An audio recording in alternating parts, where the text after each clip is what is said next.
the app. Yeah. Yes. Yeah. How are you? I'm good, thank you. How are you? I'm mad cool, man. I'm so sorry. I didn't realize that. I mean, someone told me to check to see if I updated and man, so sorry about that. I'm No, glad that not I was good. able to do it. Got there in I the didn't end. realize I didn't realize how late it was until I checked the time and I'm like, oh man, oh no, I didn't even realize Luckily, I didn't, I'm and I just because when I was researching, I'm like, oh, she might be in the UK. I don't know.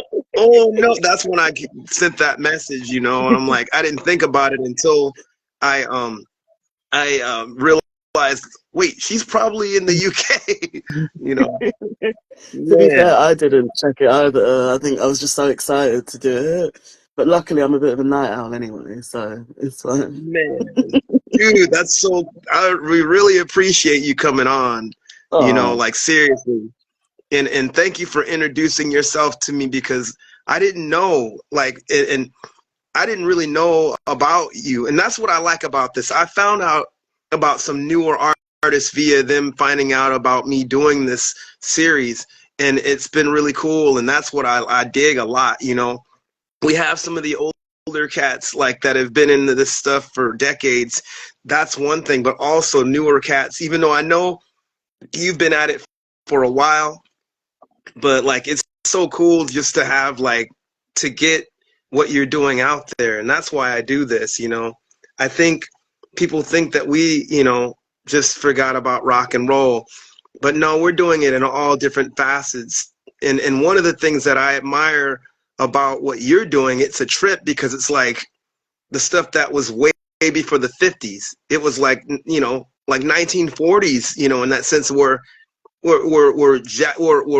rock and roll was being called hot jazz and even other stuff. Of course it was called race music, all of it, because it had to do with us. But I'm gonna introduce you. Sorry, me and my long-windedness.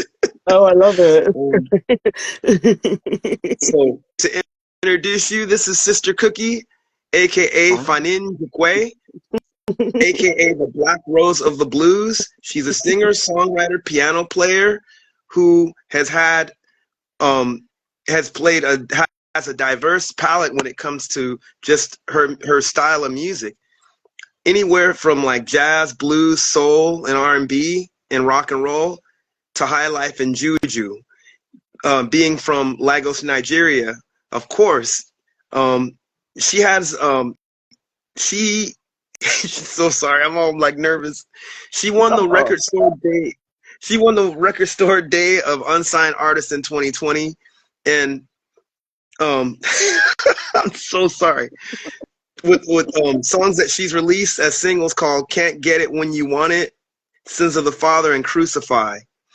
And man, and she's worked with Jim Jones and The Righteous Mind, MFC, and The Future Shape of Sound. What does MFC chicken? What is the acronym of that? I'm curious. I have an idea, but I'm wondering if it was what I'm thinking it is. do you know what? I'm not sure what the exact acronym is, but I know basically.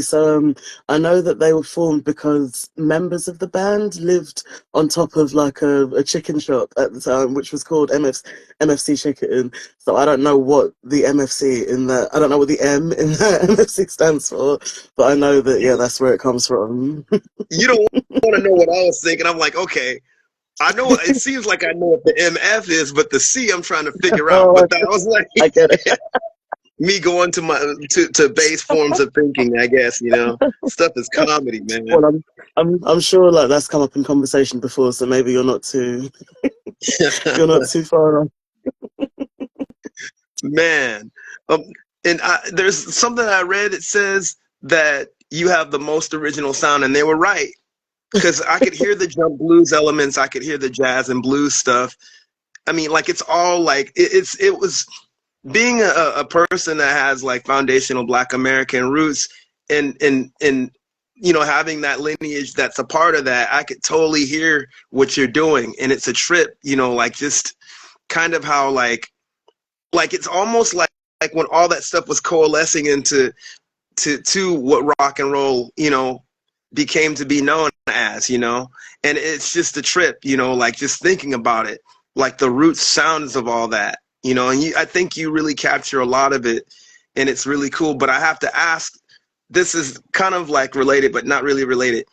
Being you're from Nigeria, I have to ask, how many languages do you speak?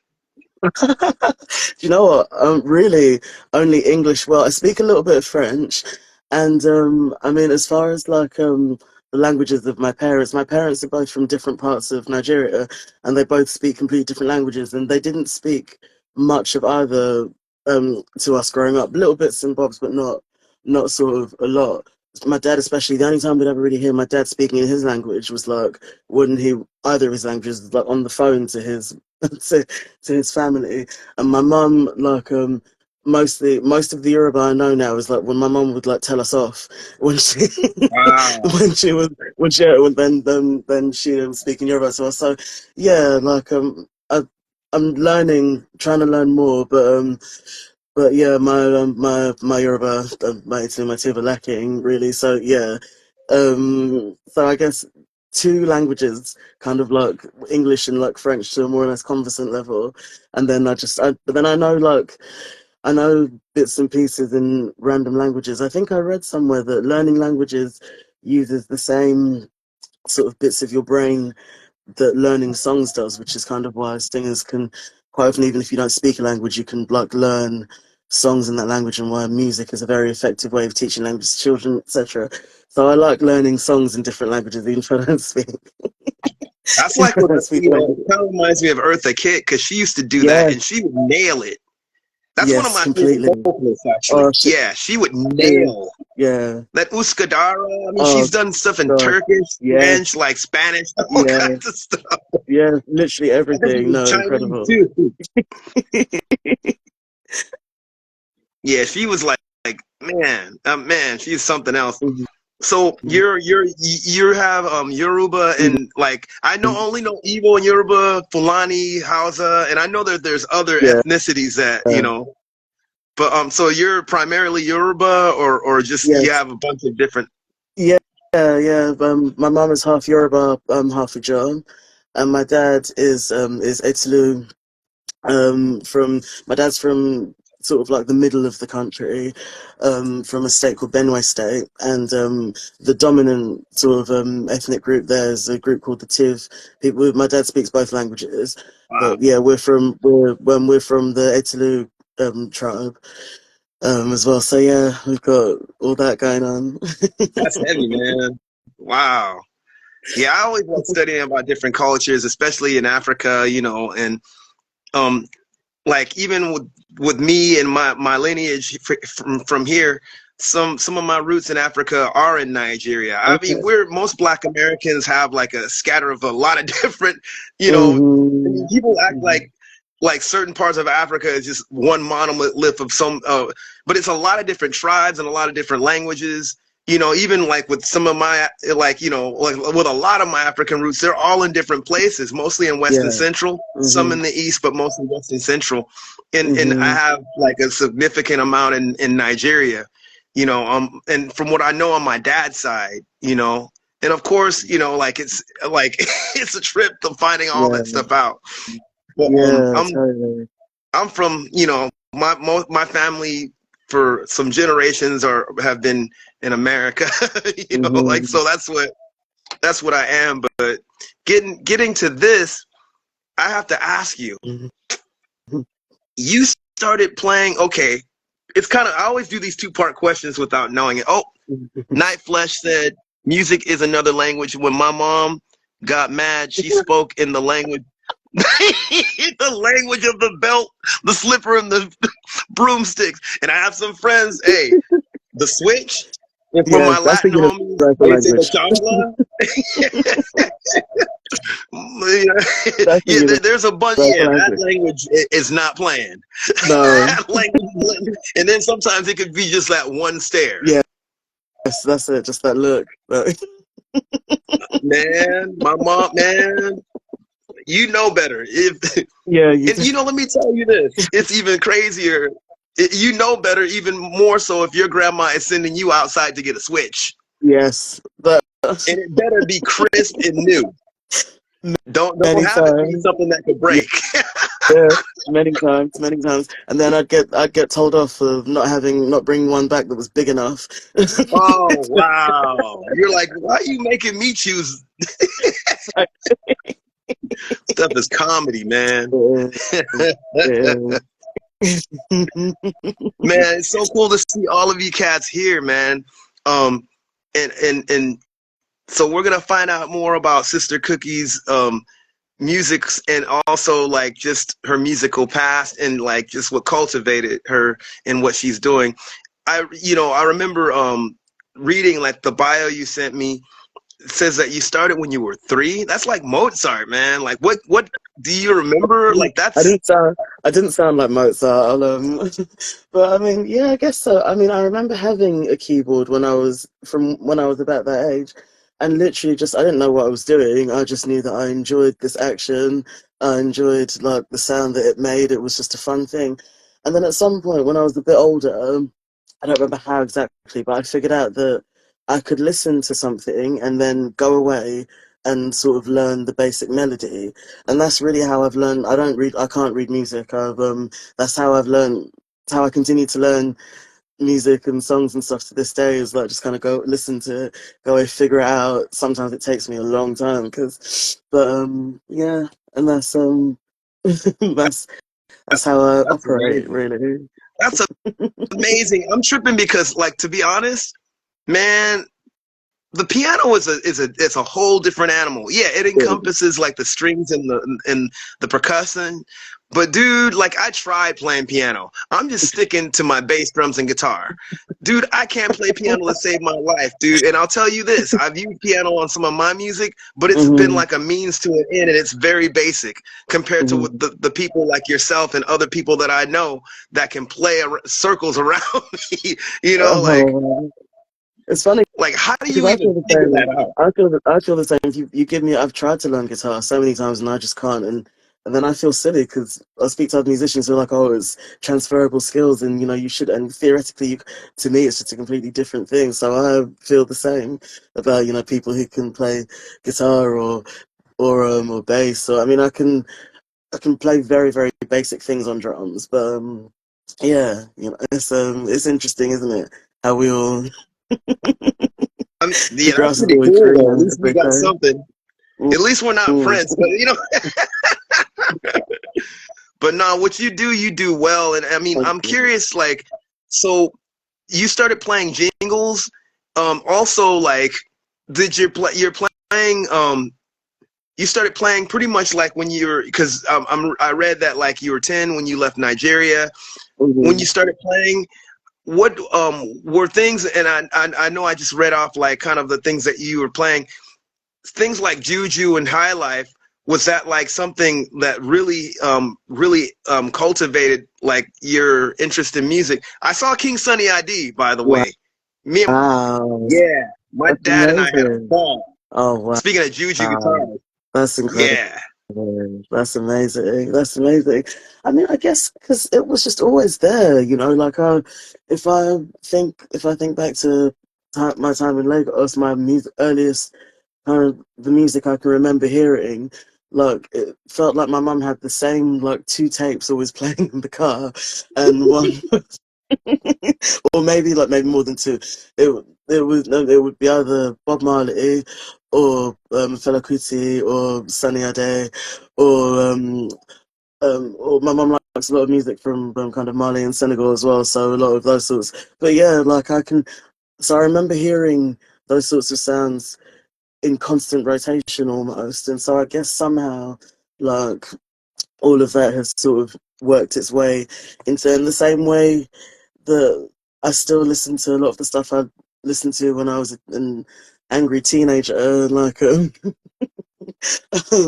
all the kind of sort of like rock and metal and punk bands I got into as a teenager, and then even like all the pop music I was obsessed with as a preteen, I still like delve back in. So everything, I think it's Don Pollen who said something like, "All the music you've ever heard is somewhere inside your head," and I think that's true. Like, and I guess it's like you were saying, how you can hear kind of all the different influences and myself and everything.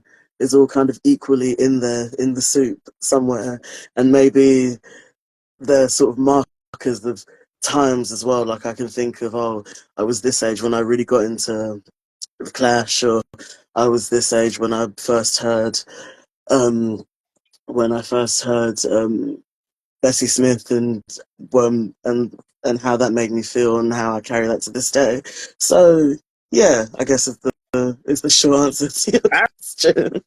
I have to ask this now. Moving to London, it's Mm, kind of a two-part question. mm, How was that like, especially like moving to London at 10, mm. and then like whole different environment to some degree? How, as far as music, like how did that change your taste, or did it, or did it just kind of like add, I don't want to say add, even though of course it's adding to your taste, but like would you say that you had a different outlook, or was it the same, or just, and then the other question is, you know what, I'll ask the other question after you ask this. I gotta quit doing the two-part questions. Okay. So I guess maybe like the obvious way my tastes were changed were that I was just exposed to stuff I hadn't heard previously. I remember first moving into the house that I grew up in East London, and somehow finding, I think the people who lived there before we moved in, they'd left an Oasis tape behind. I'd never heard of Oasis before, and didn't put it on and thought like, wow, I've never heard anything like this. This is interesting. And I remember so much so that I took it to school with me the following week, listening to it on a little Walkman, and and then one of the other girls saw that I was listening to that, said, "Oh, what are you listening to that for?" And then proceeded to like just take the piss out of me for ages for listening to Are you which just serious? started a whole sort of thing of me kind of getting into more rock music, and maybe in a way because it made me a target of bullying. I kind of lent into, oh well, if you don't like me because I'm gonna lean more into that, and then I'm gonna dress differently. And if you don't like the music I listen to, and you think that it's white or it's weird, then I'm gonna explore that even more, just because I don't want to be like all the rest of you who are who seem to me that they were all just sort of copying each other. So I guess, and then I guess maybe there was, I mean, Nigerian society, especially in those days, was quite conservative, and so maybe part of me saw that, oh, like we're in England now, and we can to some extent do what we want, and like there's a whole different world out there. So maybe that's what it did to me as well. Was sort of give me. It's weird to think of it now because we're so used to with the internet and streaming and having access to, like, I look at my son now, and the way my son listens to music, he's 15, is um like 1 minute he's listening to like the Isley Brothers, the next it's like some obscure like Dutch techno that I can't even pronounce, but and then yeah, and kids do that now because they can, but everything back in my day was was more kind of separate, and you maybe if you were on this side you didn't go over to this side, and vice versa. So that to me felt exciting, that like there's just all this music and all these different things that go along with all this different music, and why not dip your toe. So I went through so many different like phases growing up. Like I did the boy band like pop thing, then then at some point got really into like new metal, and then from that got really into bands like Rage Against the Machine, Soundgarden, went through like a whole like grunge phase, got really into like heavy at like Iron Maiden, Guns N' Roses, older bands like that, and ended up at some point got really into um punk, and particularly into the Clash, and getting into the Clash opened up a whole. When I first heard London Calling, I think I was about 17, and that album, there's just all the different influences that run through that album, but yet it all still sounds like one thing, was just such a trip for me, really. And from that, I ended up discovering like rock and roll, and then and tracing history back all the time. So it's like, okay, well, discovered but I've always heard that rock and roll was actually created by people who look like me, and I want to discover that and see where, explore this part of our history. At some point, you hear Little Richard, and like that's it. Like your life is just like never the same again. One from Yeah, and yeah, like so it's just been one kind of endless learning curve for me. Like and then way back, even further, as you were saying earlier, back to 1940s and 30s, and even beyond in the history of like the blues and jazz. And yeah, it's fascinating to this day to me still. that's amazing. I was gonna ask you some questions that you kind of answered. I was gonna ask you what band got you into rock and roll, and so was Oasis the first band that kind of piqued your interest into that? But that's funny No, that they left that. It's like I'm gonna leave. honestly, I've never, I'm gonna leave this because it's a Britpop thing. I'm gonna just leave it there and see. I'm being never silly, thought but about yeah. that until, and yeah, they must have been. I've never thought about that until this point. But yeah, who knows if I hadn't discovered that Oasis tape? Who knows?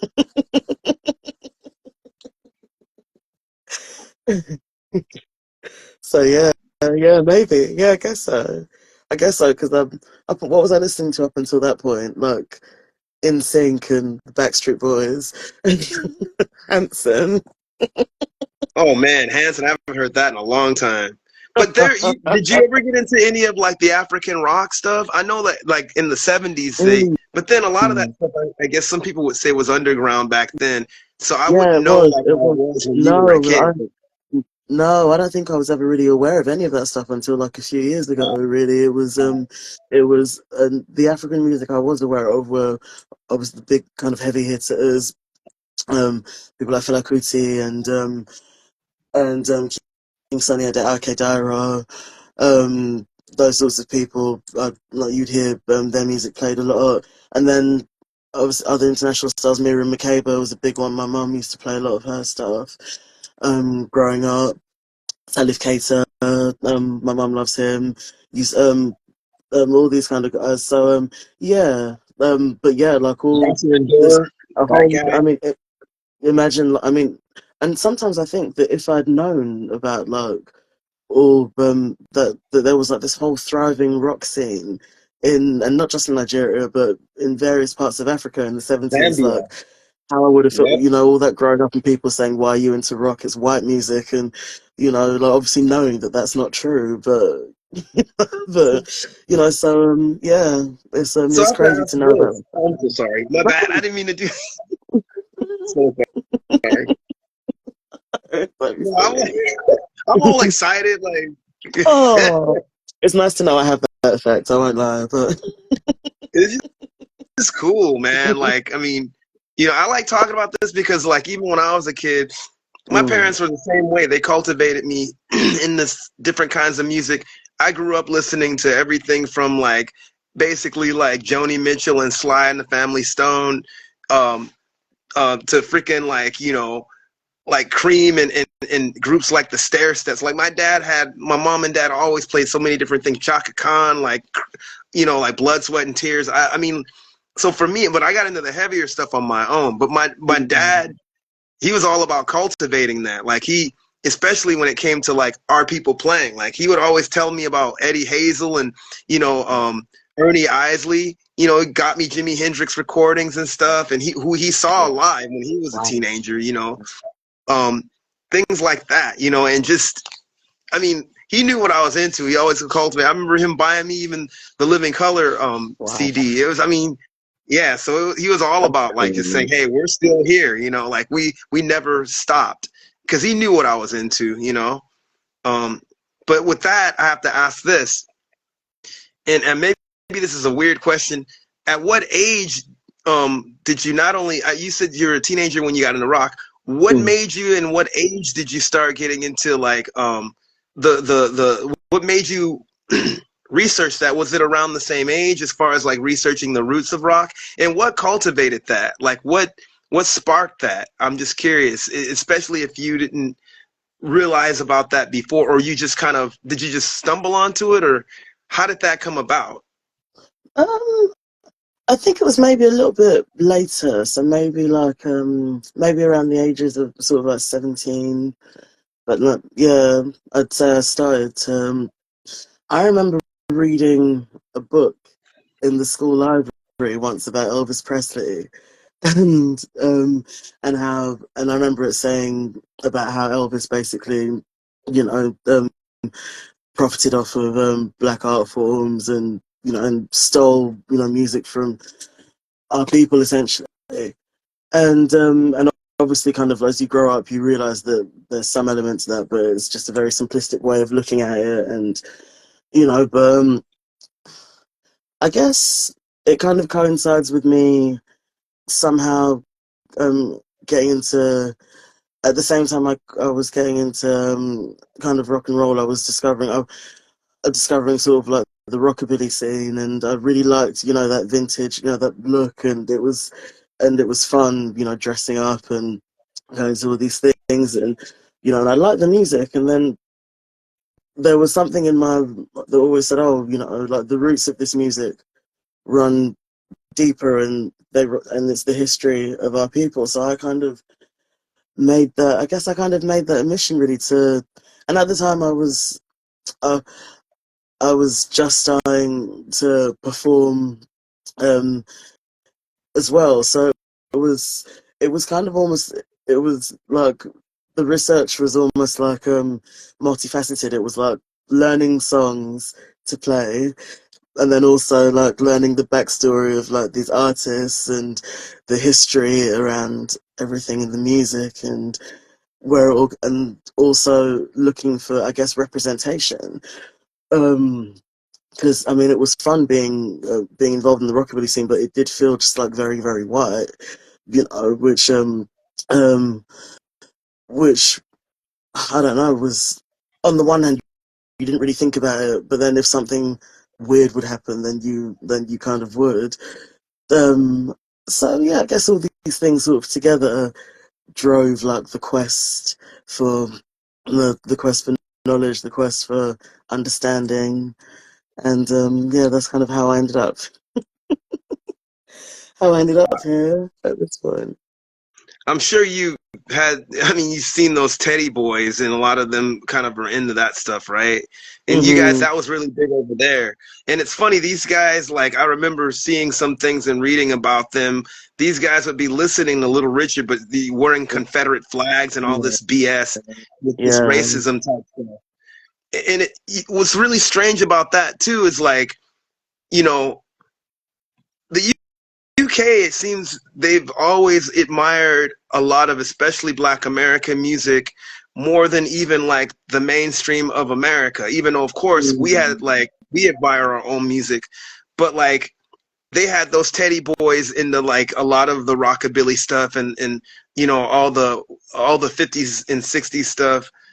But then the mods came in, they were into R&B, and they emulated a lot of the styles that how we would dress. And yeah, even the whole skinhead movement is from hmm, that. People don't realize yeah, that. Like before it yeah, became this racist takeover that the those parties actually kind of infiltrated. Like that whole skinhead thing was a mod thing. The way that they cut their hair like a lot of brothers over here, yeah, and a lot of the Jamaicans did. hmm, Any of us, how we close cropped our hair. that's it. The thing that's interesting that I think, um, as far as like seeing that, because oh man, me and my questions and stuff. I remember reading a book called that Excuse Me While I Kiss the Sky, and a guy by the Mhm. name of Ram Holder, kind of talked to Jimi Hendrix, because it's almost like Jimmy was everything a lot of these guys were emulating from a lot of the Black American musicians, Clapton and all these cats. But he was the real deal because he played with some of these guys that they admired. Plus, he's from the lineage that spawned that. Mhm. How much do you see of when you said it got weird? Were you referring to sort of the cosplaying of certain things, or just kind of the term? Maybe I should use, I don't know if the appropriation, because of just being into the music, but still at the same time holding these weird you know, views about black people. Was that the weird thing? Maybe that was a weird Yeah, question. yeah, yeah, I guess so. And it's funny. It's funny that you should ask me this now, because so last week I did a gig in Spain, um, the Rock and Race Jamboree, which is like one of, if not the biggest, sort of like 50s, 60s rockabilly um, festivals. And I mean, it was great. I saw people I haven't seen for years, and it was fun. And and this boy came up to me after the show, was saying, "Oh, like how much he enjoyed it and everything," and it was great. And I don't know how we somehow got to this conversation. He had said something like, "Oh yeah, I've always wanted to. It's like, I like you because I've always wanted to, try some dark chocolate." And I was like, "Okay, it's a long time since." I thought it was quite funny because it was a long time since I'd heard anything like that. And I pressed him on it. I said, "Well, okay, so you've never been with a black woman. What do you really think is going to be different about being like was?" and and he couldn't answer. And I was like, "No, but what do you think? What is it that you think is going to be different about being with a black?" And then he was like, "Oh, well." Eventually, he said, "Oh, well, it's cultural references, isn't it?" And I said, "Well, cultural references don't matter when you're like having sex with somebody." And I just thought to myself, like, here we are in this year of our Lord 2025, and people still the same bullshit. I can remember having a bit of a thing with I mean, and he was quite young, and I can't remember where he did tell me where he was from in Switzerland, so maybe he's from like some rural part. He's never seen a black person before, wherever. But I hope that actually I saw him the following morning and it was a bit awkward. But but I can remember, like, this must be about 10 years ago. Um, a festival that we'd played in Spain again, and then we played it one year. Then the following year, they had done all like their promo for the upcoming edition, etc. And they used really quite a racist caricature of like it was like vintage drawing of a black boy. I think he was meant to be a butler or a waiter or something. Like black skin, big red lips, all the rest of it. And I had like just had to well, I left a comment on the post like, "What the fuck?" Like, and then they were kind of like, "Oh, they didn't really see what was wrong with it," and I think that you know maybe, I mean, it is cultural, isn't it? That until you're real life faced with somebody, everything is like, I guess you use the word cosplaying. There is a bit of an element of that, and similar with the whole Confederate flag thing. I've spoken to, I genuinely don't see anything wrong with it because they don't understand. They've never been. They don't understand really and truly the pain and the hurt and everything that is behind these images. To these people, it's just a bit of fun. It's whatever. In the same way that I guess punks used to wear like swastikas and things like that. Just, oh, it's gonna piss off the old people. It's all a joke, isn't it? We don't see how serious it is. So and this is the good thing with like the more sort of connected, more global world we're in now. We can talk about these things and hopefully we can come to agreements or disagreements and move forward. But yeah, it's just ignorance, isn't it? Really, it's the scourge of humanity. And Yeah. yeah, down to down to us to try and educate each other as much as we can have the bandwidth for, you know, feel in the mood to on any given occasion. Yeah, it's a tough one, isn't it? It is, but The thing about that is like it's funny because they'll use it as, oh, that's Americana. mm, Well, for us, that mm, Americana is just basically pissing on our ancestors and also like just mocking us. And so when we call things like that out, people are always trying to shame us for it. We're in a day and age, and I will not say that we're not like our ancestors, because our ancestors did fight. I don't care what anyone mm, says. They fought yeah, like fragrantly. I mean, they fought a lot. For me, I'm not going to be passive about stuff like that. I've mm, called people out on that stuff. Oh, you think it's funny? Check mm-hmm, this out. You want to mm-hmm, give me some revisionist history? Check this out. No, mm-hmm, not today. Not with me. The Americana thing is a lie. It's basically yeah, a code word, something to excuse their own racism, That's it. which should not be tolerated by anyone. I don't care where you at, you know, Mm. and any black person that cosigns that is not something that's a big deal. Mm-hmm. I wash my hands of them because I don't. I mean, there's Yeah, the people that would seriously like turn their backs on us, that's and it. that's why that for me, cult like talking about like our people like you know in this from the beginning is a big deal because we had to go through the oh yeah that's this race music, this Mm-hmm. is the n-word music, this is jungle bunny music, Mm-hmm. this is you know this music is satanic, Left this that. music is causing Yeah, people to do drugs. I don't want to hear any of that Americana BS because your Americana BS tried to basically outlaw me. No, yeah. hell no. No. So that's I mean I know that that's present in the rockabilly scene. I have friends, black friends too, that are into that. Like you know, and I'm just curious, especially playing that in my band. I was in a band. I couldn't really. We did stuff that was kind of on the verge of that, but Mm-hmm. I. How could I say this? Even if I like seen anyone like that, which you know I can't say that I did, but I you know people know how I get down. Mm-hmm. I don't tolerate none of that stuff. You want to call it just history and culture? Well, that culture needs to die. Yeah. That ain't my culture. That ain't my culture that created this music That. for you to dance off of. And, you know, they segregated us. Mm-hmm. And then when they couldn't do that anymore, they segregated the freaking like industry and put blacks in one area and then whites, you know, saying that this is rock and roll and yours is something else. No, we still play rock and roll.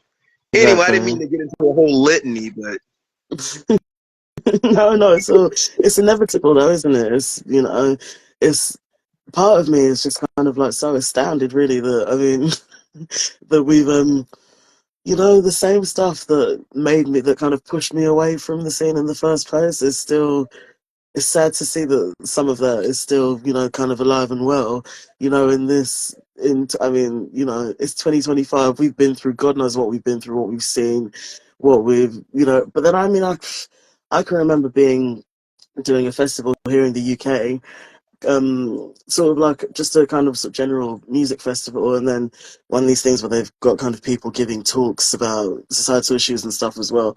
And this woman, bless her, she obviously didn't mean this maliciously, but she was talking about it was sort of just after it was 2020, so it was kind of when everything was sort of up in the air and the pandemic and we don't know.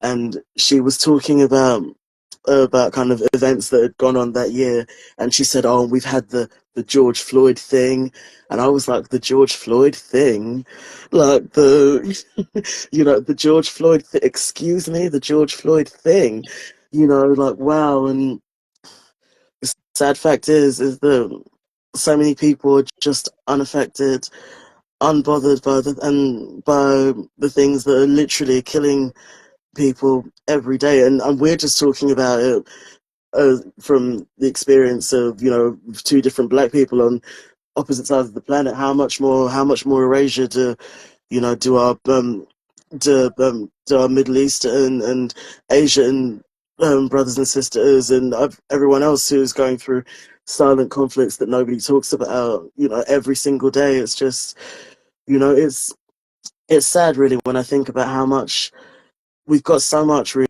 humans, we've done so much, we've made so many just amazing strides, and yet we're still so ignorant about so many things, and we shouldn't be, and that makes me sad really, you know. well, it's all about just standing on business, no That's matter it. what.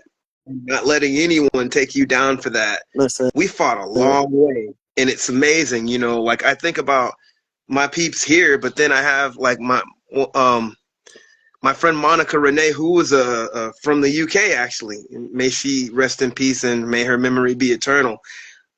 She was kind of one of those. She was a model. You could look her up. She kind of stood against a lot of things over there, like kind of, not even being aware of what was going on over here in America, but like basically like kind of stood on business against the racism over there. Like and then you think about I'm thinking about her, and then I'm thinking about what people like Phil Lynott from Thin Mm. Lizzy, went through. and just the whole Notting Hill thing and all that. Like I found out about that from the Clash, actually, to be Yeah, honest. You yeah. know, and it's something to think about. People, they want to try to demonize what like us for saying stuff. Oh, that's Hmm. woke. Well, you know what it is, because Yeah, we created that word too. We created it exactly. in that context, and that is Exactly. Exactly. I'm saying this as a lineage thing myself. It's a foundational Black American like lingo for being conscious and Yes, not just letting people just like feed you BS. exactly. Exactly. Exactly. No, even the way that that word has been hijacked, annoys the fuck out of me. No, it's not, you know. But like you say, we just got to keep pushing, got to keep fighting. We've come too far to go back. We can't, Yep. Keep on especially in rocking times like madness. that's it. Especially in times like this now, when it's literally just a free for all, and all just I can't.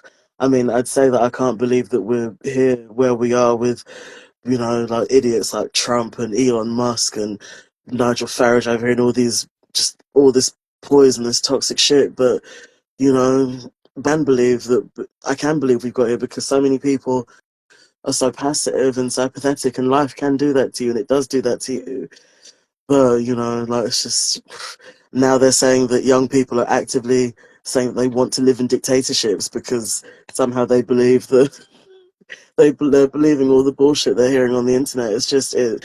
Oh man, we The thing can't let it is happen. that system's been here. It's been here even when those guys weren't Yeah, in power. It's that's been here, and it. Yeah. my thing is, when I hate when those that say that they weren't about that will play controlled opposition and not prevent.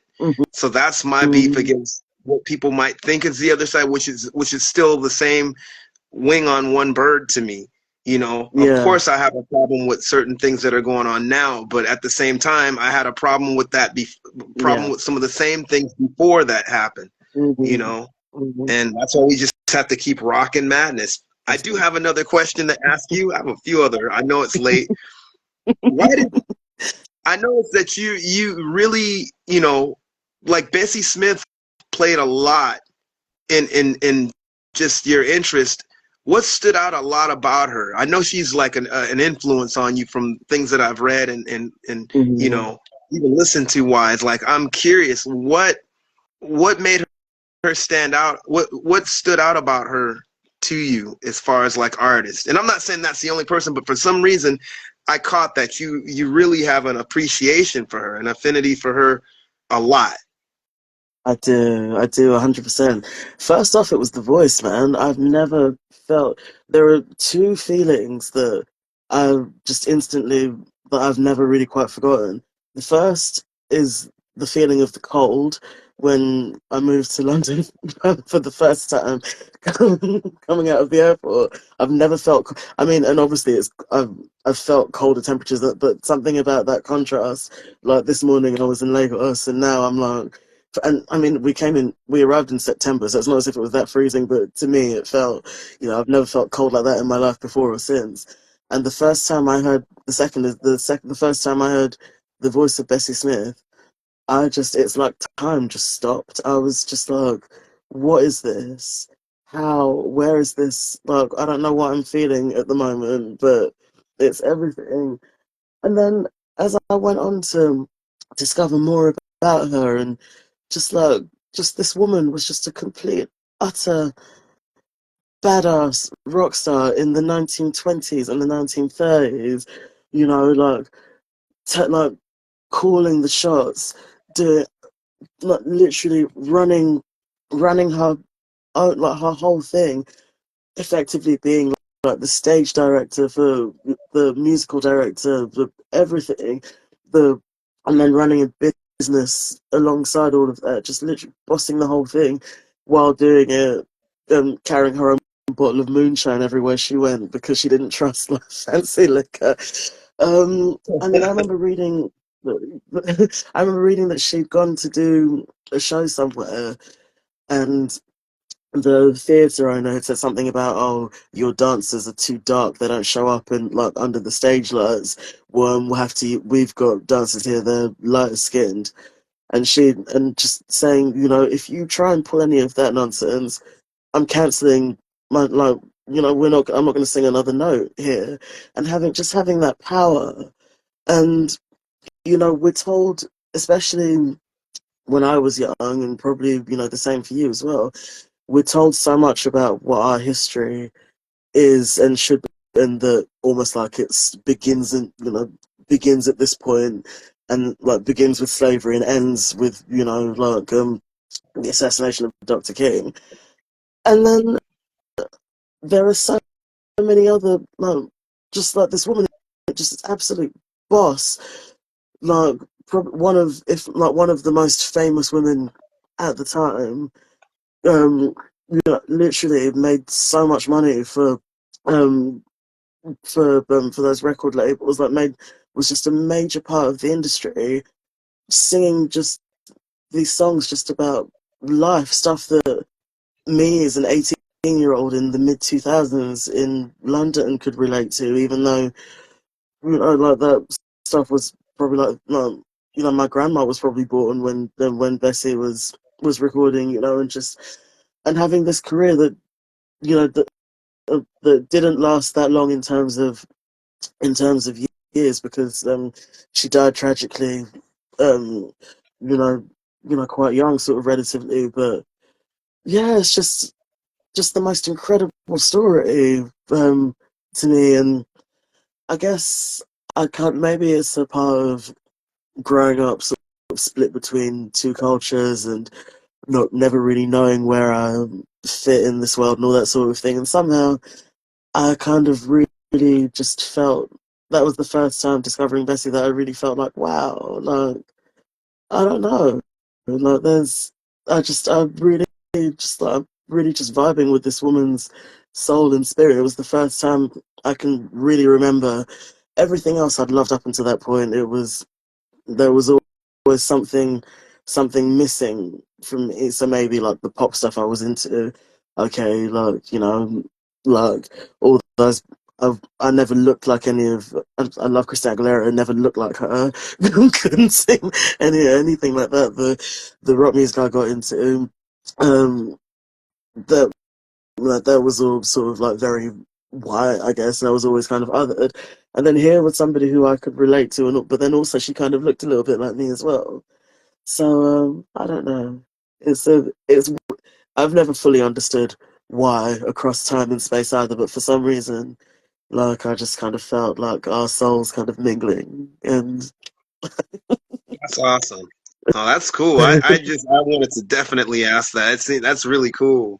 Are there any other vocalists? What's up, Amazon? Check out my homegirl Amazon. She's awesome. She runs the Punkdemic page, and they're like she has t-shirts, but she also does a lot of like community stuff too.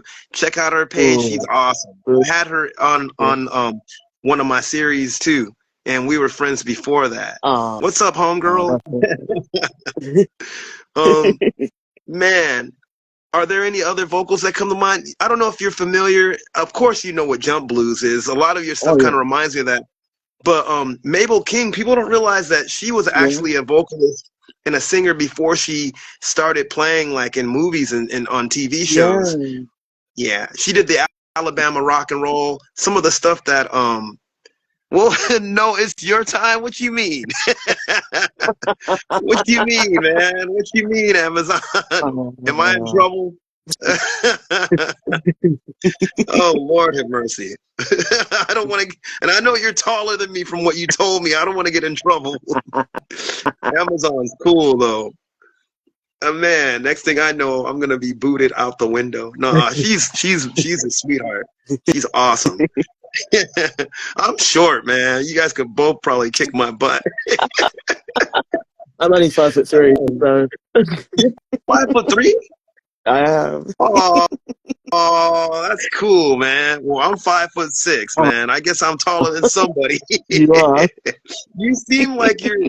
Like, because you have such a grand personality. I was thinking maybe you were taller than me. I don't know. Everybody's taller than me.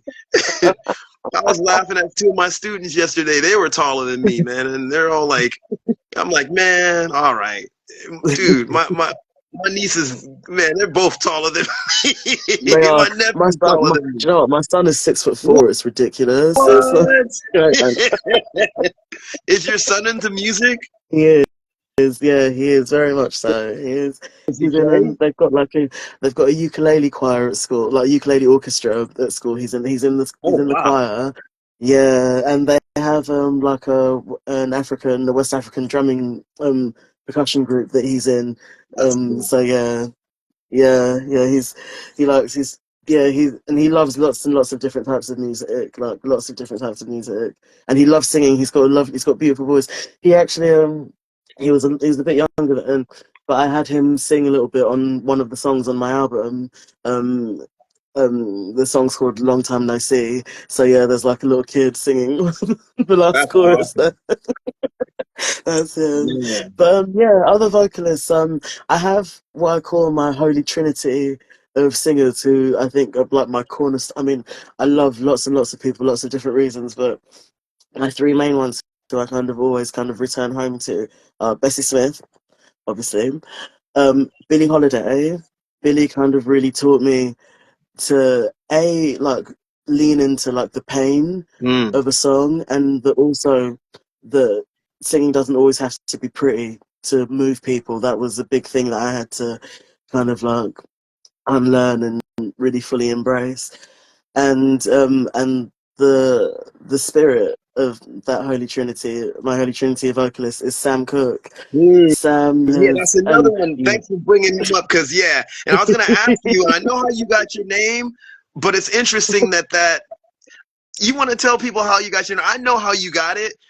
I'm sorry, I didn't mean to interrupt, but there's some. No, Okay, no, keep going because no, I have no, something so to much. say about that. How I got the name was inadvertently from a neo-Nazi skinhead, Some devil. and oh yeah, but basically it was quite funny really because he tried to, I guess he was trying to intimidate me and the other girls. I was hanging out with some other black girls at the time, and this guy was just looking over at us, trying to make us uncomfortable. It didn't work out, and then his friend ended up coming over to me to apologize. And then she said, "Oh, she was like, oh, by the way, is your name Cookie?" And I went, "No, but I quite like that." So ended up using it, He kept and it calling you stuck that. from then. Yeah, He kept well, calling. um, yeah, I thought, oh no, and I needed like a stage name at the time, and and it's just serendipitous, really, that like I've just got this deep love for Sam Cooke, and the initials are the same. So That's what I was wondering. I mean, it's funny because I'm like, okay, I have to ask her this. Talk about the irony. I knew about the Nazi skinhead mhm, trying to throw shades because mhm, bully idiots like that. That's the only thing that they, get off on. Just that's stupid. it, But like, that's I'm it. curious, like he called you Sister Cookie, and then I was like, she's really into Sam Cooke. I wonder if she realizes. Yeah, and I'm like, Well, of course she the does. sister part. Yeah, no, the sister part. Cause, so when I first started performing, I used to go out under the name Miss Cookie, and then when I got pregnant with my son, and I just basically just sort of gave up music for a few years, and then I bumped into a dear friend one day, and he basically was a big DJ, kind of like on the London sort of vintage scene. I actually met my husband at one of his club nights, and he had said, you thinking about returning to music? And I was like, oh, I don't know, man. Like, I think I'm done now. And he said, anytime you wanna come back, just I'll help you any way I can. And and I ended up taking him up on his offer, and he helped me sort of like take some tentative steps back into music. And he said, but well, you've grown up a little bit now. Miss Cookie, it's a little bit too juvenile. He said, what about Sister Cookie? And I was like, okay, I didn't really think anything of it. I said, okay. And then kind of like tragically, he not long after he'd started helping me get back into music and stuff, he died. It turned out he'd had cancer for a I'm long sorry. time, and like sort of not many of us. Yeah. I kept it for him, Wow. really. Here's another shout out. One of my family members that named Gaither. That's one of my mom's, like on my mom's side. What's up? Is Oh, that which uncle is? I don't know which Gaither this is because I have a few fams. I'm glad to see them on this. I wonder if that's which uncle are you? It's either one of my uncles or one of my cousins. Shouts to Gaither 1318. That's like that's got to be some fam, man. yeah, Yeah. I'm sorry about your friend. Memory eternal to him. Like and hey, but it's ironic that Cook, Sam Cook, and Sister Cookie. Because I remember I was looking on your page. I'm like, I wonder. I know she's a Sam Cooke fan. I wonder if she realizes because I had already read about like how you got the name. Realizes mm, is there some kind of link to even I don't know, man. That did pop in my head. You know what I'm talking I about. do. Yeah, Sam Cooke was amazing. It's a trip because Yeah, he, from what I know and just what I found out, pretty much was going to basically have his own yeah, label. And I don't yeah. believe that story. I don't believe it. I No. believe the man was, and I guess I should say allegedly, right? I believe that Mm, he was murdered the other way. And I yeah, believe, yeah, you kind of have an idea about what I believe. I do. I mean, I do. 'Cause I believe the same. I believe the same thing. And it's tragic. But it's beyond tragic. And part of why I'm so drawn to his story is that we still we're still seeing the same things happen today. I mean, like how different is it really than the kind of systemic cruelty, oppression, murder of our young men, and it's not even just in America. It's not okay. In America, you've got the added kind of risks of sort of firearms and people kind of running around handling things they probably really shouldn't have, and then over here and maybe in Europe more generally, it's more insidious. So it's more like I remember watching a documentary about the exclusion rates of young black boys in schools in the UK and how black boys very often are viewed differently in school from as young as kind of like nursery. And I mean, I've seen it happen in education from my family, even briefly with my son. Um, in his early years education, and you can see how they're going to label this as a problem, and with it's disproportionate in relation with black boys and with white boys. And once that starts, um, then you end up just on like a slippery slope where it's an exclusion. You're excluded from class for a few hours or a few periods one day. Then that leads on, and then before you know it, these boys are in and out of the prison system, um, and their life is over. And I mean, no, it's a bit of a reach to say that all these things are the same thing, but there definitely is when you look at the way society and is structured and the factors that are still against us, and now I mean, like you're saying, it's these fascists and they've been here, they've been cooking up these plans now, but now that they're saying these things out loud, in America, we're going to scrap DEI and all the rest of it. But yeah, these people have been here they're just louder now. They've got more power to, and I mean, how much has really changed since Sam was allegedly murdered in 1964?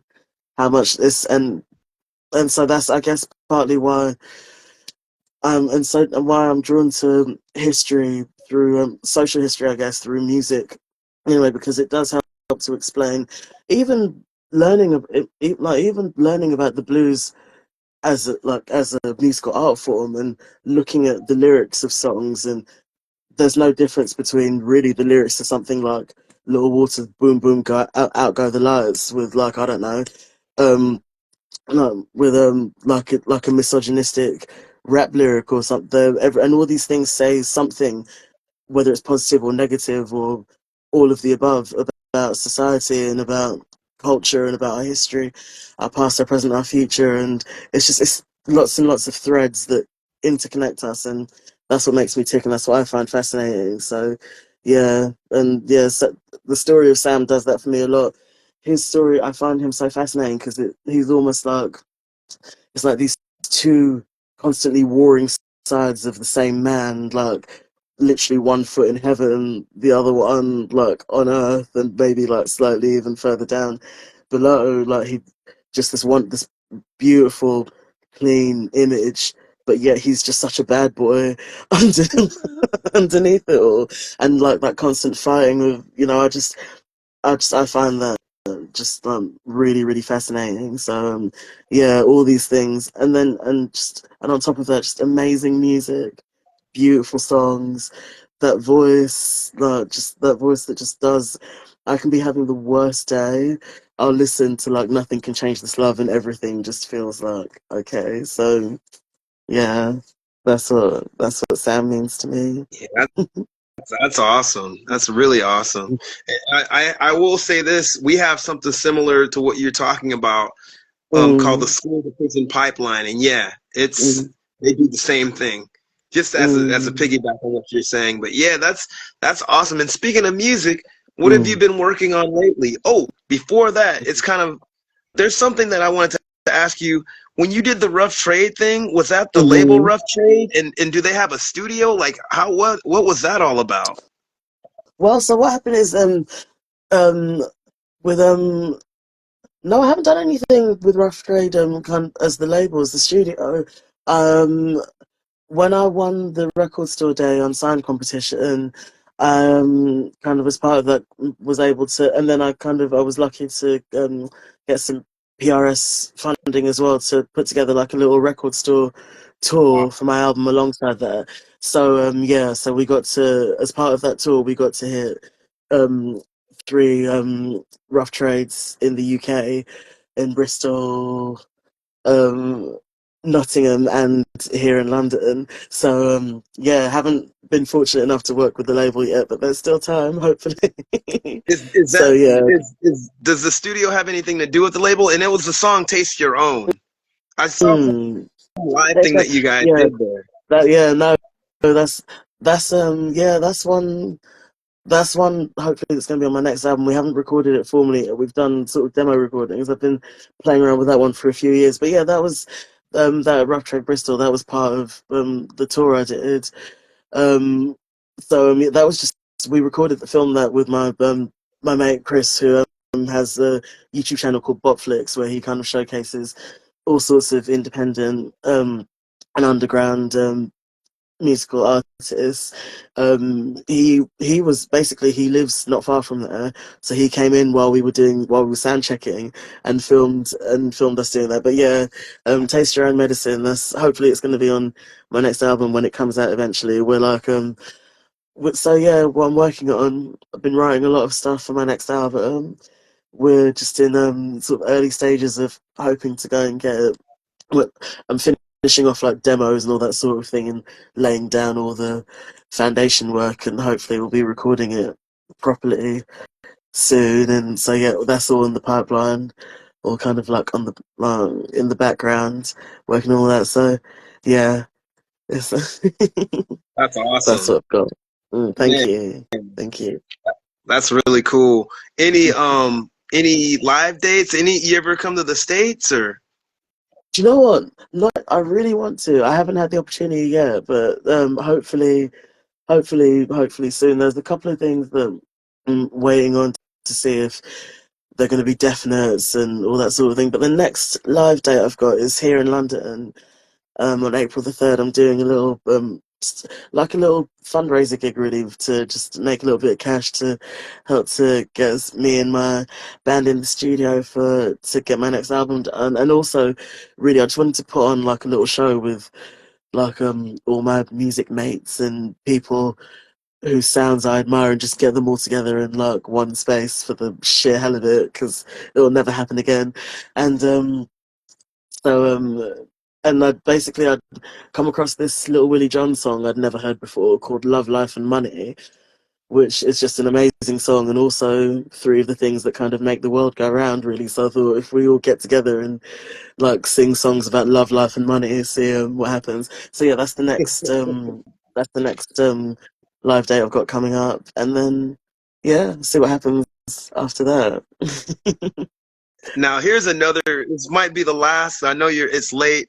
Have your parents come to any of your shows and have they heard your music? And I'm curious what they think about what they cultivated. I'm sure it's great, but I'm just curious, like, you know. No, it's funny you should ask that, man. It's funny you should ask that. My mum and dad came and saw my band properly for the first time um, a couple of months ago here in London. Wow. We were supporting Robert Finley, who's over from the States on tour. And my mum and dad have seen me play before, but not for a long time. The last time last time my mum and dad saw me play was similar to the thing I'm putting on now, and actually quite a few of the same people were involved. A load of us were doing this big Elvis Presley tribute night. So my mum and dad came, and that was funny because my there was this guy he was doing this kind of like clown act with like he had like an inflatable Elvis wig and an inflatable penis, and and my mum I gotta left see a after picture of that. that. Dude, So as you can imagine, Vegas Elvis don't have nothing on that. That's funny. You could pop so his as you can, wig. you know what I mean. So as you can imagine, I've been quite hesitant to like invite my mum and dad to to come and That's see funny. anything, but then and it was it was so weird really because bless them, my mum they put my mum and dad in the front row.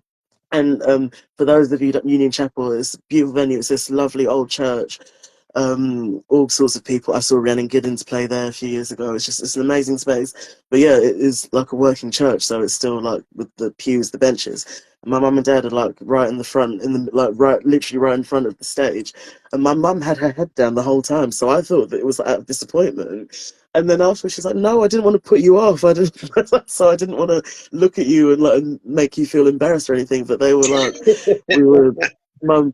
They were like, "We are so proud of you," and I was like, I was in tears. I was just, they were like, we're so proud of you, you know. And it's, I mean, you know how it is. Some, especially if you're a little bit different, like growing up, and then when all your parents, friends' kids are becoming like doctors and lawyers and engineers, and you're like the weird one going off to pursue a career in the arts, and then it's never like, oh, am I truly accepted? But yeah, to hear them say that out loud was just incredible. And bless them, like they're my mom, they like my. Literally, I'll go and see my mum and dad, and my dad has been watching like videos of me performing on YouTube and like telling all this, and then like That's the my baby. yeah, You see this? no, it's incredible to have their support. Really, it is. It's amazing. So, yeah. That's awesome. No, that's so cool. Always great when your parents, I mean, like my father and mom would come to my gigs, and actually, it was cool even to have them on a few of my music projects that I've been involved in. And my dad, it's funny, I have a band, like a punk band that we haven't done anything in a while. My dad was the first keyboardist of that. It was all improv, but it was all like really extremely fast and crazy with a bunch of changes. And we were just like trying to do hardcore our way, like just really extremely fast, noisy, loud, and just like mad, and just tons of changes. I think we only had one song that was written it was still loosely improvised to some degree, but he wanted to do it. I'm like, all right, and we did it. Rest in peace to my father. Oh, Memory be eternal. He passed 6 years ago, as of the 5th oh, of February. His birth was on the 15th. But yeah, oh, he cultivated a lot. So it's always cool that your parents, like just to hear what other, you know, children of parents who were musical or musical files, I guess how you say it, yeah, um, yeah. would think about their kids' act or art. My mom's been always, both my parents cultivated me, man. They're the reasons I Amazing. think I even do this. So Yeah. Oh, that's amazing. That's yeah. brilliant. And actually, it's my grandmother, bless her. She passed away some years ago now, but it's her birthday today on the 13th. Well, it's Wow. 13th of February here. So yeah. Memory eternal. Exactly. Yeah. That's it. Well, heck, shoot. always I always end like with you giving your social media and also a word of wisdom to all the people out there, whether they see this now or on YouTube, you know. What's up, Captain Cook? I see you, David. Much love. You're all raised right and rocking madness. That's right. Thanks, bro. You too, man. I know this brother right here. Man, thanks a lot, David. So give your social media and also a word of wisdom to cats, out there, cats and kittens. So yeah, I'm here on Insta. I'm Sister Cookie. You can find me on Instagram, Sister Cookie, all one word. And same on Threads. And I'm on Facebook. If you search Sister Cookie, you can find me there. Sister Cookie with an A, I think, is the URL on Facebook. On This is where things get complicated. On TikTok, and I think I'm still on Twitter, X, whatever you want to call it for the time being. Not that I do much on there, but Sister Cookie with 3 R's on those. And but yeah, if you type in Sister Cookie into Google, you'll find me somewhere. I'm on all the things in varying degrees. And as for a word of wisdom, I mean, I don't know how much wisdom I really have, but just like my thing is just as long as just to never ever ever give up, never ever ever give up. And one thing that I've been going back to a lot, in an effort to just sort of to keep pushing with where I think just with I think it's James Baldwin who said, "Go where your blood beats." And there's an interview with David Bowie, you've probably seen it, where he says, never ever play to the gallery because you're finished then. And just, you have to don't do what you think other people think that you should be doing. Just whatever's inside your heart, let that lead you, and you'll be all right eventually. So yeah, I think, yeah, Man, I could well, say that. thanks a lot for that advice. And I see, man, keep rocking that madness. Great music. You guys check her out. Check out Thank her music if you you. haven't heard it. You'll really dig it. And as you guys know, we will have her video on YouTube as well in a few days. And thank you for coming out, Thank Sister you. Cookie. Thanks a lot, Thank you for having me. This has been so much fun. I've loved it. Thank you. man. It was awesome, and thanks for connecting with me. I really appreciate it, seriously. And man, peace and blessings to you. Thank you. And with that, Black History of Rock and Roll, Black History of Rock and Roll, Oh Black yes, History of Rock and Roll. Peace. Black History Best of Rock man, and Roll. produce. I mean, peace and blessings to you. You Thanks too. a lot. Thank you. Take care. See you soon. You too. Peace.